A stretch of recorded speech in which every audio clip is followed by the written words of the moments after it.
Yeah, it's clear. Okay. So, shall I start? Yes, Dr. Kisar.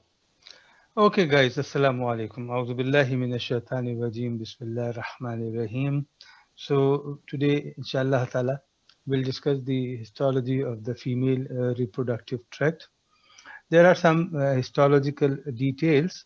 Um, I just want to make it clear at the beginning. The reason being, the structure of the female reproductive organs, it keeps on changing with the hormonal cycle, because it's affected by the cycle, it's affected by the hormones.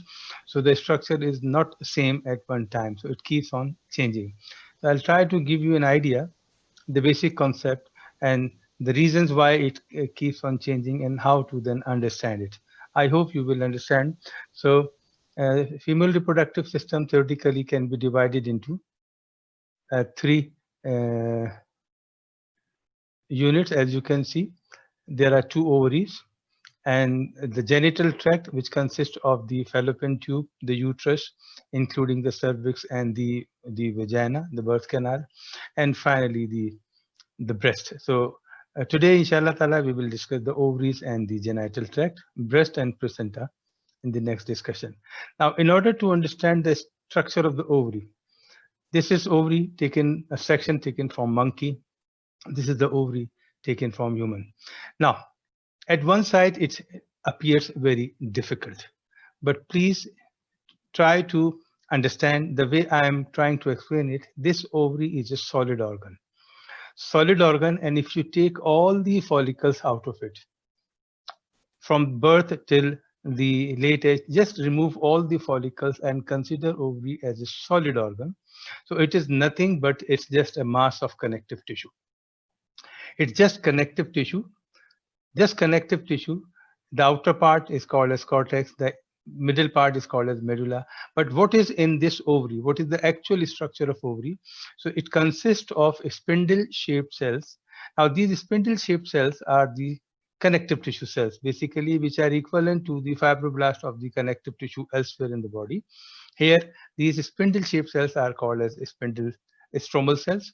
Then there are fine collagen fibers and ground substance. See, that's what I told you, that ovary is nothing but it's a solid mass of connective tissue elements. It consists of cells which are equivalent to the cells of connective tissue. Here they are called as stromal cells.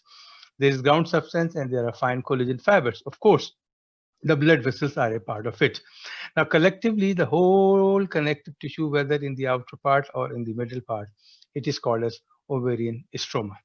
Now, stromal cells resemble fibroblasts, as I mentioned, but some contain lipid droplets for functional reasons. Bundle of smooth muscles, in addition, are also scattered throughout the stroma. Based on the density, the stroma can be divided into cortex and medulla. Cortex is the outer part, medulla is the middle part. I will explain you each in part. Remember, this is the actual ovary without any follicle. Now, we will add follicle into this stroma. So then it will be easy to understand that how are the follicles surrounded by the cells of the stroma. I repeat, ovary is nothing but a mass of stromal cells, collagen fibers, and ground substance. This stroma can be divided into cortex and medulla. Now, ovarian cortex. So you focus only on the cortex. The cortex can be divided into a superficial cortex and a deeper cortex.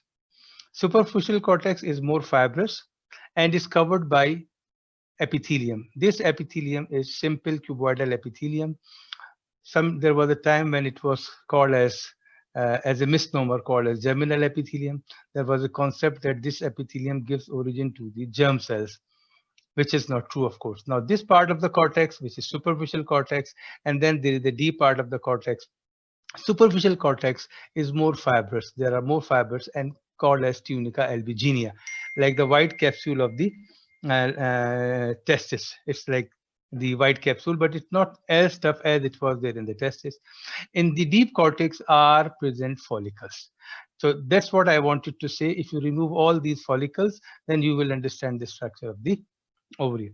Now, the surface of the ovary is covered by an epithelium, which is simple cuboidal, and in some places squamous in shape, where it is stretched and it's continuous with the peritoneum of the mesoovarium.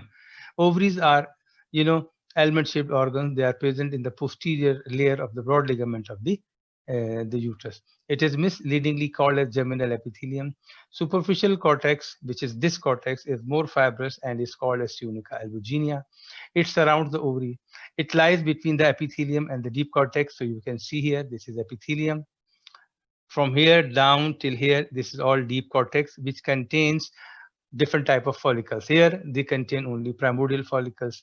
Now this is the point which I will explain, and I will expect that you will go through the details of these. Cortex, not the medulla, it contains ovarian follicles. Now if you remember, ovarian follicles they are present in the ovary from the time of birth. Initially they are primordial follicles, then with the follicular maturation, when it starts at the time of puberty, they keep on changing from primordial to the last follicle I will mention.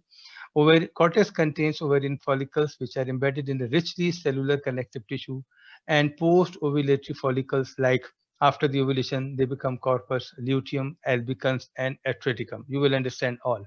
So I repeat, in this slide, the cortex has been shown, superficial and deep with the surface epithelium. The cortex contains a type of follicle. In this particular photomicrograph, they are the primordial follicles. Now, medulla. The middle part of the ovary, this part, which is less dense, is called as medulla. Now, the most important characteristic feature of medulla is that there are no follicle of any types are present in the medulla. No follicles. Follicles are all confined to the cortex, and the reason being the development, because the first cohort of follicle degenerated, and then when the second cohort of the follicles developed, it developed only in the outer part. Now, it is the central zone of the ovarian stroma and is highly vascular. So it contains a special type of cells. They are called as Hylas cells.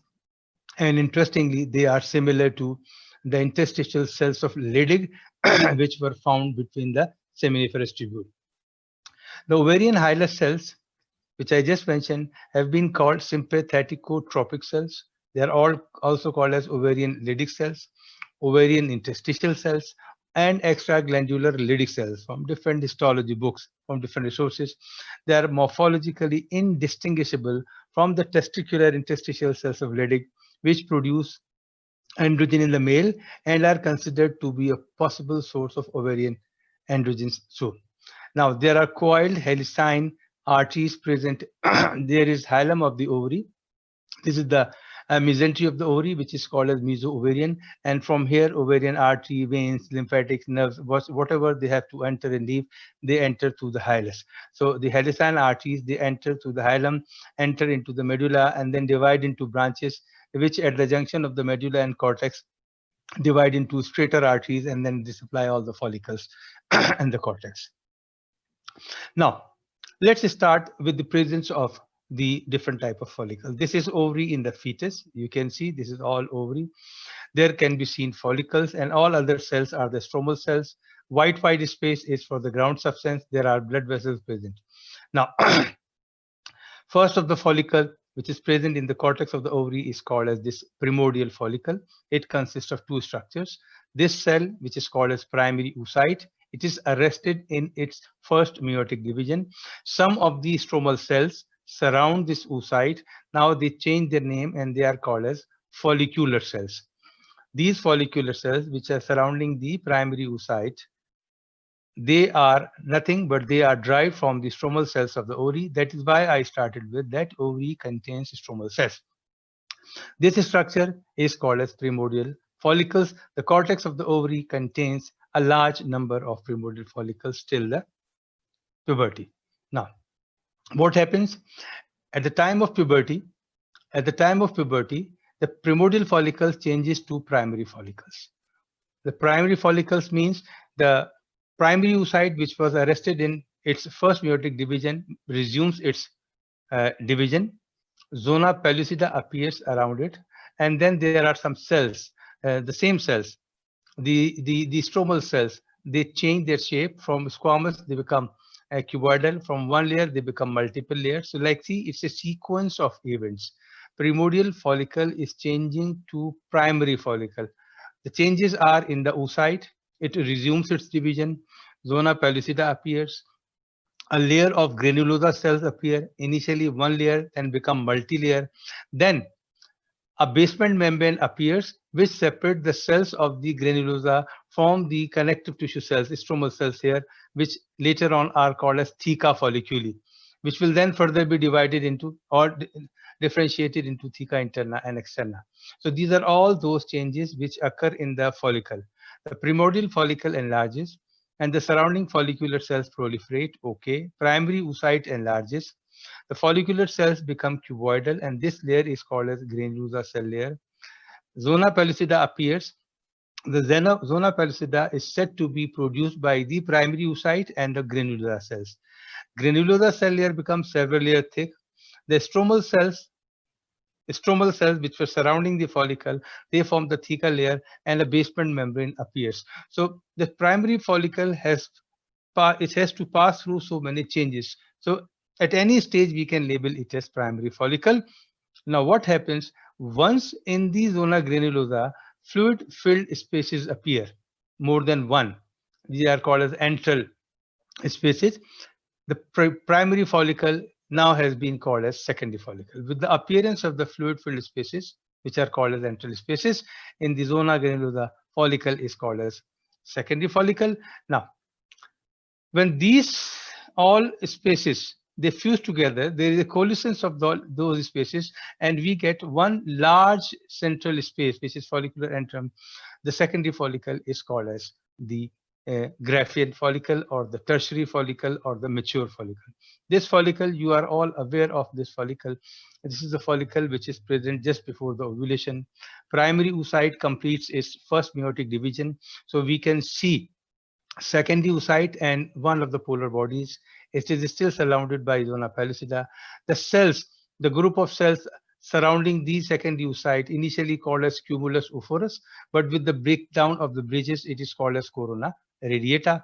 Now, what is important for you to remember, please, that the arrangement. This is zona granulosa.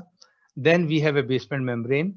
After the basement membrane is theca interna, then theca externa, and then surrounding cells.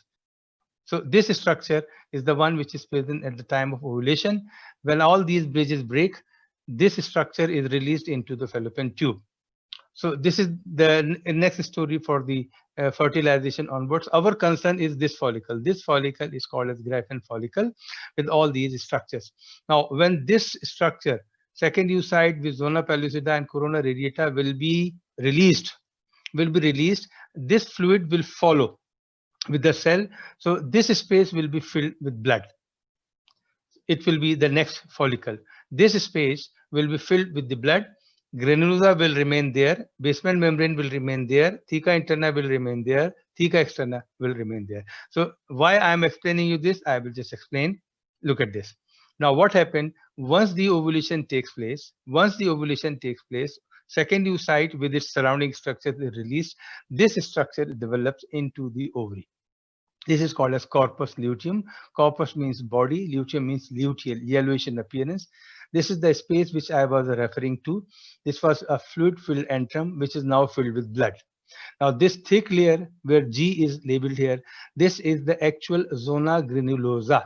But now, because the changes in the structure of the ovary and all other genital tract are under the influence of the hormone. So under the influence of the luteinizing hormone, which actually caused the ovulation, these cells of the zona granulosa, they change themselves. They change, their characteristic features change, and they become steroid hormone secreting cells. And as a result, they acquire all those characteristic features which are required for the steroid hormone secreting cell. After the ovulation, the ruptured follicle collapses and fills with blood clot. It can be seen here. Now, two types of cells can be seen: granulosa, lutein cells. Luteinization is the process in which the cells acquire the process of secretion of steroid hormones. They are the large cells centrally placed with bright yellow pigment and secrete progesterone and a small amount of estrogen. So it becomes an endocrine organ now. The follicle, which was maturing helping the second oocyte to release, now is converted into an endocrine organ. Zona granulosa, otherwise of the Graafian follicle, changes to granulosa lutein cell. Now, outside the zona granulosa was theca interna and externa. Theca interna changes to theca lutein cells. They are small, more deeply staining peripherally located cells derived from the cells of the theca interna. They secrete estrogen precursors, which are ultimately converted to estrogen by the granulosa cells. So we have granulosa lutein cells, we have theca lutein cells, and the basement membrane, which was actually separating these two, breaks. So they become one structure. Breaks, broken part of the membrane can be seen at places. The basement membrane between the zona granulosa and the theca interna breaks, and these layers are invaded by the capillaries from the theca externa side. So if you can remember three changes, corpus luteum is a body which forms after the ovulation. It is nothing but it is the same Graafian follicle. So the arrangement of the layer is the same. The space becomes is occupied by the blood. Zona granulosa is changed into a special type of cells which secrete progesterone. These are called as granulosa lutein cells, and the theca interna cells also change into hormone secreting cells. These are called as theca lutein cells. Now, because this is an endocrine organ and produces progesterone and estrogen. Now, because progesterone and estrogen secretion, they maintain luteinizing hormone. So because there is a negative mechanism, I don't want to go into the physiology. If fertilization does not take place, if there are no sperms and fertilization does not take place, no zygote is formed, no placenta is formed. So this organ cannot be maintained. It cannot be maintained because of the negative feedback mechanism. And as a result, what happens? It regresses. It changes into a fibrous structure. This slide is for the lab purposes. So even if you don't do it, I don't mind. Look at this. Corpus albicans, white. The corpus luteum becomes replaced by, it's all replaced by fibrous tissue. Make it simple, as simple as that. Do not try to go into the details. Corpus luteum is replaced by fibrous tissue. So there is a scarred tissue present in place of corpus luteum. The same luteum changes to this corpus albicans when there is no fertilization. In the human ovary, corpora albicantis, corpora means body, albicans means white, are dominant feature and increase in number with age. Like every month, suppose if there is one Graafian follicle changing into corpus luteum, it will change into corpus albicans. So once per month from the Graafian follicle, okay, not from the other. I'm not talking about the other. So like 12 per year. And then as the age advances, you will see that more and more and more and more and more and more corpus albicantis are added to the cortex of the ovary. Inactive fibrous tissue masses which forms following the involution of the luteum. Secretory cells of the degenerate corpus luteum undergo autolysis and are phagocytosed by macrophages. The vascular supporting tissue regresses to form a relatively acellular collagenous scar containing few fibroblasts. Most of the follicles regress completely, leaving no trace. Okay. Now, the last of the follicle or the remnant of the follicle is this atretic follicle. But here I would like to explain one thing. If you remember, in each ovary, 15 to 20 primordial follicles start maturing. 15 to 20 on the right side, 15 to 20 on the left side. All follicles start from primordial follicles. They all have primary oocyte, and then it changes to primary follicle, secondary follicle, maybe the Graafian follicle. So the maturation of follicles is taking place in both ovaries, 15 to 20 on right, 15 to 20 on left. But only one finally matures and ovulates. The moment ovulation takes place, all others stop their further maturation, and then now they have to degenerate. They have to degenerate without even become corpus luteum because they did not ovulate. So these follicles are called as atretic follicles. So the attrition or the degeneration can take place at any stage of maturation. Some of the primordial, some of the primary, some of the secondary, some of the tertiary. So there are number of degenerating follicles present in the cortex of ovary. Oocyte degenerates, granulosa cells disaggregate, the gross thickening, the basement membrane appears like this. Look at this basement membrane of the degenerating follicle. Remember, these are those follicles which do not completely mature and die or degenerate in the process of degeneration. So this glassy membrane is the characteristic feature of the atretic follicles. Atretic follicle is replaced once again by collagenous tissue, which is called as corpus fibrosum. Most corpora fibrosa eventually disappear completely over the period of time. So what actually, with the help of all these follicles, what I tried, that in the cortex contains ovarian follicle. It could be primordial, it could be primary, it could be secondary, it could be graphene, it could be corpus luteum, it could be corpus albicans, corpus atreticum, like this. Now, my point is, I have now so many questions to be asked. I'm telling you so that you don't take these things lightly. I can give you a scenario that a biopsy is taken from a female of reproductive age, and it showed follicle having this structure. Which of the following follicle did he or she likely observe? So I can give the structure of any of the follicle, and I can ask you questions regarding any follicle. Because it's basically a review, I did give it to you. If you ask for further explanation, it can be given to you. Once again, I am telling you, this is how the ovary can be identified, and this is how different follicles can be identified. Now, rest of the histology is simple. Fallopian tubes, which are also called as the oviducts or the uterine tubes. Anatomically, they have four parts. We all know that this is the infundibulum, which has finger-like processes like fimbria. Then the dilated part called the ampulla.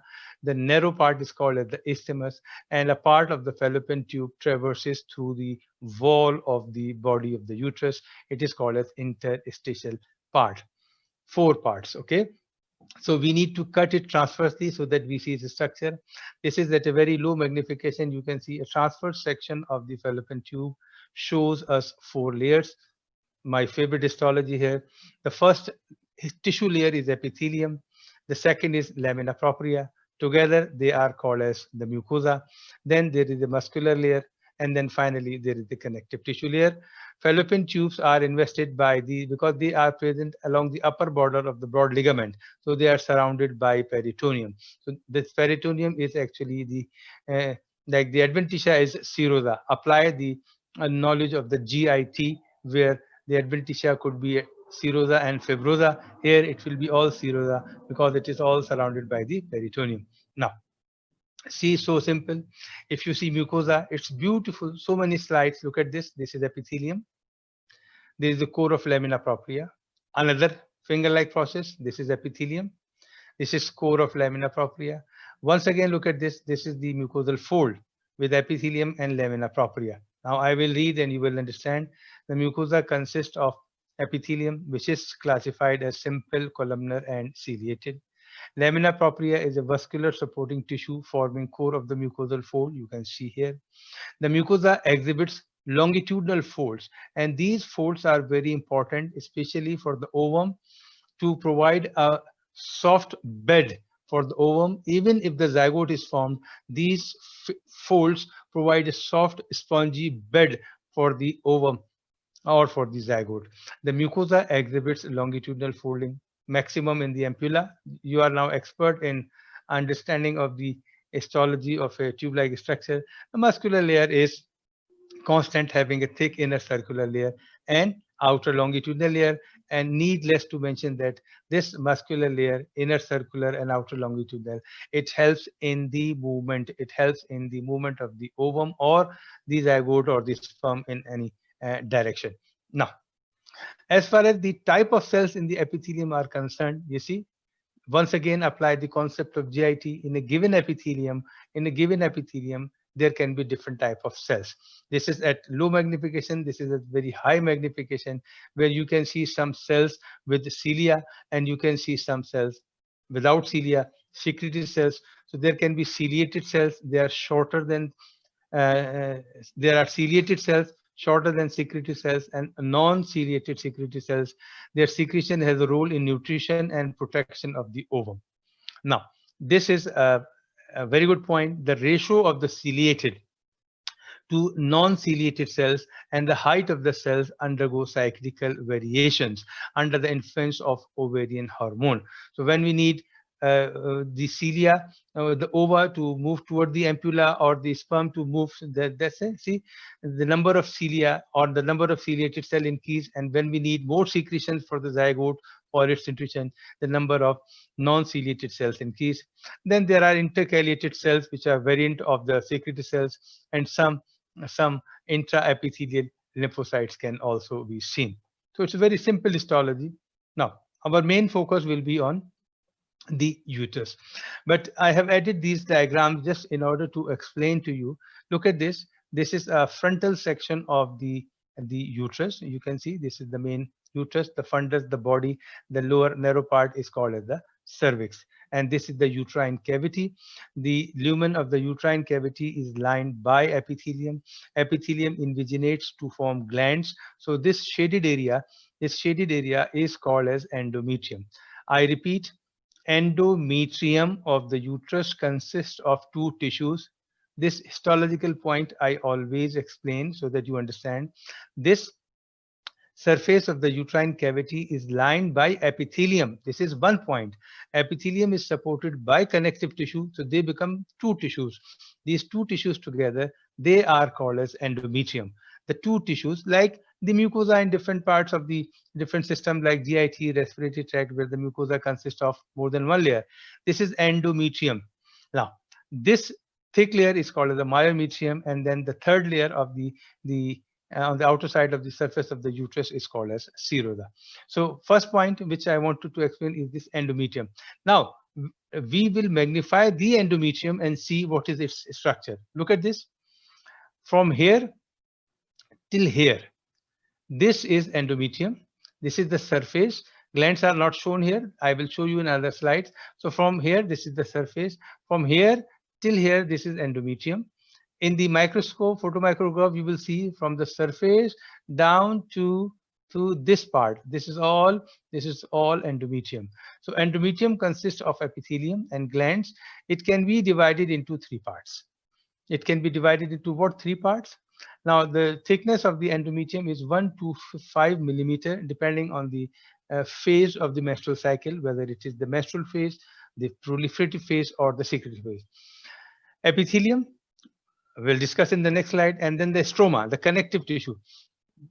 The endometrium can be divided into three layers: stratum compactum, which includes the epithelium and the superficial most part of the stroma. Then the broad part of the stroma here is called, because of its appearance, stratum spongiosum. These two parts together called as stratum functionalis, because these are the two parts which are shed during menstruation. Then there is the deepest part of the endometrium, which is the deepest part of the stroma as well. It is called as the stratum basalis. Then there is myometrium and perimetrium. I'll bring you once again here. This is epithelium. This is all stroma, connective tissue. Epithelium with glands. This is one of the gland, yellow, beautifully shown here, gland. All this is endometrium. Now, from the perimetrium side, from the outer surface of the uterus, arteries enter. They pass through the myometrium, and then at the junction of the myometrium and stroma, they divide into two types of arteries. Now, these short arteries, they are called as straight arteries. They do not go further. They supply till the stratum basalis, the deepest part of the stroma. But these spiral arteries, they go till the surface. Now, these spiral arteries are under the influence of estrogen, the hormone. The straight arteries, they do not respond. So when the changes will take place, these spiral arteries will be affected. They will be necrosed, and as a result, the blood from the surface, the epithelium, these arteries, the stroma, all these parts will be shed as menses. So I repeat, endometrium consists of stratum functionalis, which is further divided into compactum and spongiosum, and stratum basal. Now, basal is actually there. It's like the basal layer of the skin, which when divides give rise to the upper four layers of the epidermis of the skin. So every month this cycle goes on and goes on. So this is a repetition. Some details are written here, some details are written here. Now look at this, how beautifully I've brought for you. Look at this. This is the lumen of the uterus. This is the surface. surface invagenates to form glands. Glands are going down deep till the stratum basalis. They may be few in number, they may be more in number. They may extend superficially, they may extend deep. This is epithelium. Look at this. This is the type of the epithelium. The details of the endometrium are written here. Endometrium consists of epithelium with glands, it's shown here, and then supporting tissue, which is called as the stroma. Now, the surface epithelium is classified as tall, pseudostratified columnar. Some cells bear microvilli. Epithelium invaginates to form simple tubular glands. You can see here. Stromal cells, these cells are like the replacement cells for the fibroblasts in the connective tissue elsewhere. Here they are called as stromal cells. They have plump nuclei, spindle-shaped nuclei, scanty cytoplasm. Stroma becomes edematous. Space between the stromal cells become wider during the secretory phase. Let me explain you one thing here. This is uterus. This is uterus. Suppose the zygote after the fertilization is here and it wants to enter the wall of the uterus. So these stromal cells will react to the entrance of the blastocyst. These cells will become large, they become polyhedral, and they will accumulate within their cytoplasm glycogen and lipid droplets. These glands will enlarge and will start secreting more mucus. This mucus will come to lie in the spaces between the cells. So as a result of all these things, this stroma, which is a part of the endometrium, it will become edematous. This overall reaction of the stroma of the uterus to the implantation is called as decidual reaction. But it is when the blastocyst implants. Otherwise, this remains like normal. So these are the features without any implantation. Now, before I proceed to the next phase of the menstrual cycle, remember, what will be the changes in the structure of the endometrium of the uterus? You can see epithelium. Epithelium will either regenerate, will either degenerate. You can see glands. Glands can be small, they can be they can be big. They are less in number, they can be more in number. You can see the glands dividing, the cells lining the glands dividing. You can see the glands not dividing. So you can see straight glands, you will see tortuous glands.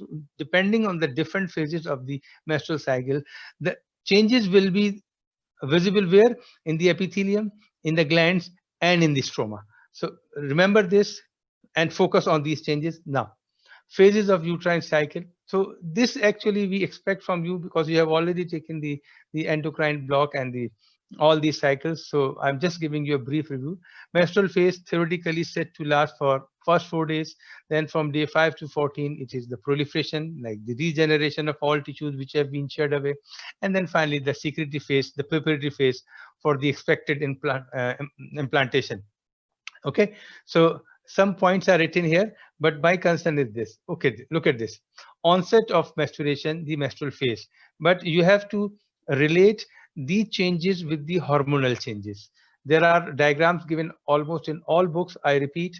So which phase is this menstrual phase? So which hormones are rising up so that you can understand their effect on the structure of the wall of the uterus. So during the first 4 days when the shedding, what happens? See, from here till here, it was the endometrium. Okay, below is the myometrium. And you can see here some changes. You can see that nothing is clear. There is blood everywhere. And if you see a section, maybe somewhere from here, nothing is clear. Everything is broken. Epithelium is broken. Glands are broken. Cells are disaggregated. Like see, and even the blood cells can be seen here. So no fertilization. When fertilization does not take place, there is no question of implantation. So the corpus luteum, which was formed in the ovary, degenerates. When it degenerates, the hormone which were secreted by the corpus luteum will not be secreted from there. So there will be cessation of estrogen and progesterone. Relate it to the corpus luteum. Now these spiral arteries which are here, they will constrict. There will be ischemia of the arteries. When there will be ischemia, they die and then they will be sloughed. Degeneration of the superficial layers. What two layers? Stratum compactum and spongiosum, and endometrium, and leakage of the blood in the stroma. But I cannot show you one section which can explain all these features. Why? Because the menstrual phase, even the early phase, last for 1 to 5 or 1 to 4 days. So the changes start from day 1. Finally, they are completed at day 5. So theoretically, I can write here, but practically, I cannot show you all the changes. So it's a sequence basically. No fertilization, no implantation. Corpus luteum degenerates, no estrogen, no progesterone. These parallel arteries, they constrict due to ischemia, degeneration of the first two superficial layers, and the blood leaks into the on the surface. Stromal cells, which were otherwise like bound together like this, and the endometrial gland collapse. There is no structures which you don't know. So the reason I told you the structures first was this. Okay. Now, nuclear debris of the endometrial cells, which are called at the dead cell, apoptotic bodies can be seen. Apoptosis is the natural death. It's not the due to any injury or any inflammation. Further ischemia leads to the degeneration of the whole of the stratum functionalis, which is progressively shed as menses. So now the question arises: the menses, is it only blood? No, it consists of blood and the endometrium, the first 2 layers of the endometrium, necrotic epithelium. When I say epithelium, epithelium, glands, and stroma means stratum functionalis. So this is about the menstrual phase. Now, proliferative endometrium. So now the regeneration has to start. For descriptive purposes, we divide it into early and late. But remember, it extends from day 5 to day 14. So some of the changes, the early changes will be visible during the first 4 to 5 days of this, and the next will be visible in the next 4 to 5 days of the cycle. See, it's so simple. Initially, it's very thin. Glands are few, sparse, and straight. The endometrium gradually becomes thick due to the proliferation of glands, stroma, and vessels. Now, these are under the influence of estrogen, is now preparing all these things. Surface epithelium regenerates. Epithelial cells acquire cilia and microvilli. Glandular epithelium consists of columnar cells and basal nuclei. Okay, mitotic figures can be seen in both epithelium and stroma. So all these features can be seen here. This is early proliferation. Now what happens in late? The process continues. The thickness has to be doubled. The number of glands will have to increase. More and more division will be visible. Endometrium has doubled in thickness. Glands which were straighter in the early phase will now become coiled and more closely packed. Stratum functionalis thickens while the basalis is little changed. Stroma become edematous. This is around day 14 when ovulation takes place and the fertilization takes place. So the endometrium is actually preparing itself for the expected implantation. So all these are the preparation. So mitotic figures are more prevalent in stroma. Lymphocytes and occasional lymphoid aggregates can be seen. Now, proliferative. It's after the ovulation. Suppose ovulation has taken place and we are expecting that fertilization will take place and the blastocyst will come and implant. This is just the comparison between the proliferative epithelium. Look at the secretory. Coiling of glands become more pronounced. They are called as cork screw. See, cork screw appearance. This is cork screw appearance of the gland. Endometrium approaches maximum thickness. Is just the point to compare. Glycogen synthesis starts in glandular epithelium in an anticipation of a guest. Basal vacuolations on day 16 is the characteristic feature. I can show you here columnar cells. All these columnar cells, this is the lumen, this is nuclei, cytoplasm is here. So vacuoles are present toward the base. After some time, you will see that they will come toward the surface. Look at this. Secretory endothelium. It's further complicated. The glands become further tortuous. They acquire this sawtooth appearance. Cytoplasmic vacuoles above the nucleus on the luminal aspect of the cell. Why? Because of the secretion. So it reverses.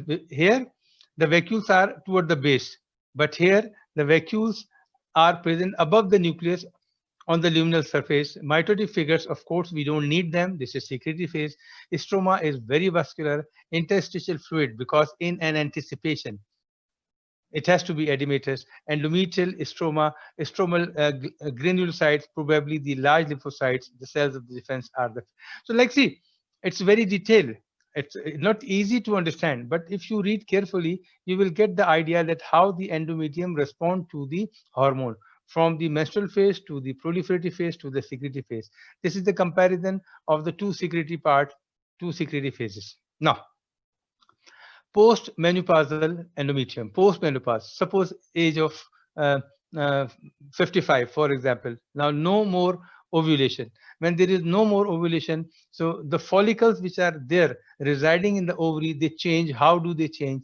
See, as a result of the cessation of the estrogen and progesterone production by the ovaries, the whole genital tract undergoes atrophic changes. What are the changes? Endometrium is very thin, consisting only of basilis. So compactum and spongiosum are gone, very thin. Glands are just few, inactive, lined by low cuboidal or columnar epithelium. Glands show no features of proliferation, no mitotic figures, and no secretory activity. In some women, glands become dilated to form cysts. Look at this. The remaining part, the lower part of the gland in the stroma, they become dilated. These dilated lower part of the glands in a postmenopausal woman are called as cysts. This is very important. So glands become cysts. Epithelium of the cyst is flattened, squamous or cuboidal. Stroma much less cellular and contain more collagen fibers. The myometrium also atrophies and the uterus shrinks to half of its normal size. So as long as you know the normal structure of the uterus, any change in the structure can easily be understood. Myometrium consists of smooth muscle cells. Muscle cells are arranged in transverse and longitudinal and in oblique directions. All directions, smooth muscles are arranged, and this has an effect at the time of parturition when we need to press the baby from all sides. So if it's in one direction, it can cause strangulation. So smooth muscle, longitudinal muscle, and oblique muscle, they all to apply uniform pressure on the fetus so that the delivery become possible. And of course, there are arteries and veins within the muscles which are surrounded by connective tissue. The muscle of the uterus has this unique ability. It undergoes cyclical changes. The muscle cell size increase, the term is called as hypertrophy. There are some stem cells residing in the myometrium. They multiply and can give rise to more smooth muscle cells. Remember, smooth muscle cells do not have the potential to divide. The hyperplasia is due to the stem cells present there. Now, at the time of parturition, you see this smooth muscle contracts and then allows for the smooth passage of the muscle. Now, with the oxytocin, which is a hormone, with the contraction of the muscle, the birth becomes possible. Now, this is applied for you uterine fibroid, the benign tumors of the smooth muscles of the uterus. Is a very common benign tumor of women of reproductive age. It consists of blend smooth muscle fibers, which form whorls and embedded in the fibrous stroma like this. Okay. The resulting nodule has very well-defined margin and pseudocapsule of compressed smooth muscle separating it from the normal myometrium. More than one fibroid are very common. This is important. The female will present with abnormal bleeding, feeling of pain, and feeling of as somebody is dragging it down in the lower abdomen. Urinary pregnancy because it presses the urinary bladder, and infertility. The malignant counterpart of the benign tumors is called as leiomyosarcoma. So just go through it. It's just for your interest. Now, Alhamdulillah, you see this is cervix. I will tell you its different parts and you will understand. This is the cavity of the uterus. This opening which joins the uterine cavity to the cervix is called as internal opening or internal os. Then there is a canal which is called as endocervical canal. This opening which leads the endocervical canal to the vagina is called as external os. So the canal between internal os and external os is called as endocervical canal. And this is all cervix.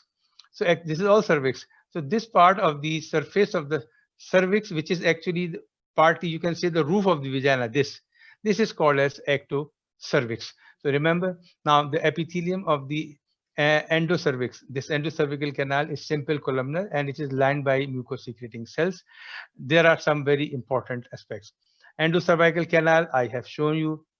Function of the cervix. Cervix performs three very important functions. Like, see, under the normal circumstances, it remains closed and does not allow the sperm to pass through it.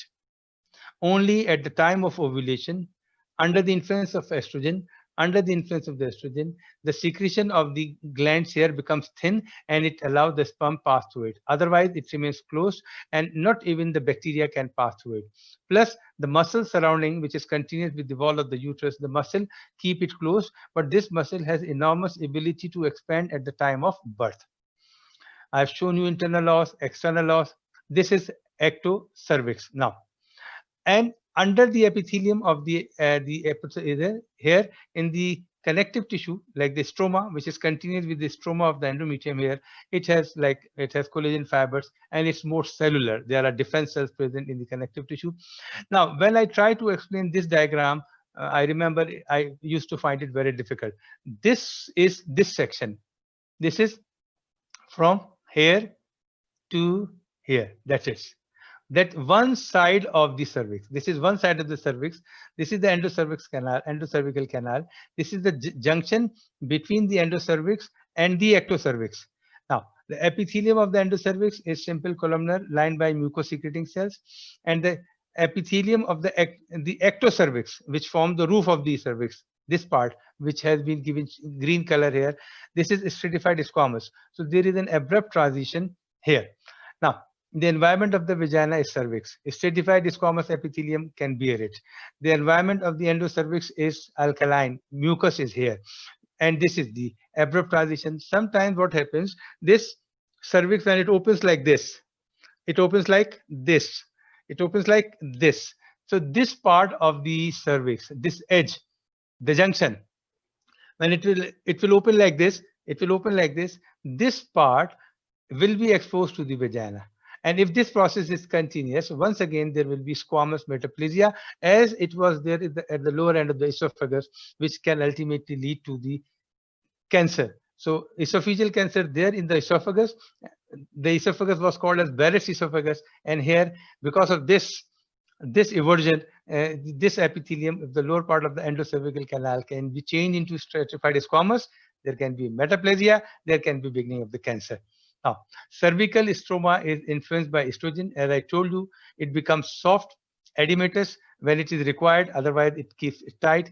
Eversion, I just explained, of the columnar epithelium near the squamocolumnar junction. It is called as ectropion or cervical erosion. Squamous metaplasia in the exposed area may lead to cancer of the cervix, which is not uncommon. Now, this is tested by a test which is called as exfoliative cytology, is the technique where the transformation zone, I am referring to this zone, can be studied by scraping cells from the surface using various types of spatula or brushes, smearing them on a glass slide and staining them by Pepani-Colau, something like this, Pepani-Colau method, cervical smear or PEP test. So this is done in order to see the changes in the cell. Endocervix, same. There are no glands in the endocervical canal, but because of the folding, the epithelium invaginates into the epithelium and appears as if they are gland, but if it is straightened, it becomes straight. It becomes straight epithelium. So that is why they are not considered as the true glands. So the mucus secreting epithelium of the endocervical canal is thrown into deep furrows and tunnels, giving appearance of branched tubular glands. Hence, the rather inaccurate term endocervical glands. The leukocytic infiltration in the leukocytic infiltration in the superficial stroma. Endocervical glands undergo cyclical changes before and after ovulation. As I told you, the mucus secreting at the time of ovulation is thin, so that the plug can be thinned and the sperms can be allowed to go up from the vagina through the cervix into the uterus. Otherwise, the mucus secreted by them in the later half is thick, so that the cervix remains closed. The last is very simple. The wall of the vagina, you see, this is vagina, a muscular tube. We will take a section from here and show you like this. There are 4 layers, very simple. Within 1 minute, I will finish. Epithelium, connective tissue, muscle, and adventitia. You can see 4 layers: epithelium, lamina propria, muscularis. Epithelium is stratified squamous and it is kept moist. If you remember, I always tell that stratified squamous is a type of epithelium which needs lubrication. You see here, there is vagina here. So I just told you that there are glands in the not the glands. There are secretions coming from the cervix. They come down, they keep the wall of vagina moist. This is one. Plus the lamina propria of the vagina. The lamina propria of the vagina itself is highly vascular. There are too many venous vascular plexus is present here. So the exudate, not the exudate, the transudate from the vessels, from the veins, they come onto the surface and they keep it moist. Plus, if you go down near the outer opening of the vagina, there is labia minora and labia majora. There are glands associated with labia majora. So the secretions from labia minora goes up, the secretion from the cervix comes down, the transudate from the wall of the vagina itself. So there are three sources for the lubrication of the vagina. How is vagina lubricated? I just explained. What permits the gross distension? This lamina propria is highly elastic. There is muscle with elastic fibers. Elastic fibers are also present in the adventitia. So epithelium is stratified squamous. Lamina propria is fibrous, highly elastic, has venous plexuses but no glands. How is vagina lubricated? There are three sources. And what permits the gross distension of vagina during parturition? It is the elastic fibers in the lamina propria, within the muscle layer, within the adventitia, plus the muscle layer itself. This is histology of vagina. Epithelium undergoes cyclical changes. It produces glycogen. So the anaerobically metabolized vaginal commensal bacteria to form lactic acid, and it enables the growth of pathogenic microorganism. So vagina normally has organism, pathogenic organism, but they are commensal bacteria, they are friendly bacteria. So by this process, the vagina is protected. Muscularis is organized into inner circular and outer longitudinal. There are 3 points for you. You need to read them for the clinical correlations. One are the ovarian cyst, a very common occurring in females. There are some conditions related to the fallopian tubes, and there are smooth muscle tumors. I have given you example of fibroid. I tried my best to finish this very extensive topic in 50 minutes. Uh, if there are any questions, you can send me email, you can ask me, I will try to satisfy you. Yes, if there are any questions, please. Who is there with me, Johanna or Faria?